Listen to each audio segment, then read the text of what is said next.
ഡീനാസ് കിച്ചണിലേക്ക് സ്വാഗതം. ഞാനിന്നോട് ഉണ്ടാക്കാൻ പോണത് മുട്ട ചേർക്കാത്തൊരു മയോണൈസാണ്.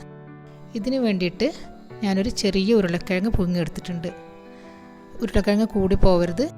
അത് കഷ്ണങ്ങളാക്കിയിട്ട് മിക്സിയുടെ ജാറിലേക്ക് ഇട്ട് കൊടുക്കുക. അതിലേക്ക് ഒരു 4 ടേബിൾ സ്പൂണ് സൺഫ്ലവർ ഓയിൽ ഒഴിച്ച് കൊടുക്കുക. 4 ടേബിൾ സ്പൂണ് പാലും 1 ടേബിൾ സ്പൂണ് തൈരും 2 അല്ലി വെളുത്തുള്ളിയും പിന്നെ 6-7 തുള്ളി നാരങ്ങ നീര് കൂടി ഒഴിച്ച് കൊടുക്കുക. ഈ നാരങ്ങ നീര് ഇല്ലെങ്കിൽ ഒരു 1.5 ടേബിൾ സ്പൂൺ തൈര് ഒഴിച്ചാൽ മതി.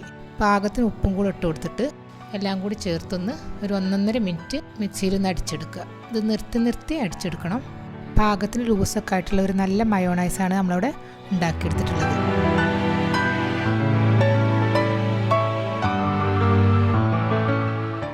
ഈ വീഡിയോ നിങ്ങൾക്ക് ഇഷ്ടമായെങ്കിൽ ലൈക്ക് ചെയ്യാനും ഷെയർ ചെയ്യാനും മറക്കരുത്. സബ്സ്ക്രൈബ് ചെയ്യാത്തവരുണ്ടെങ്കിൽ സബ്സ്ക്രൈബ് ചെയ്യുക.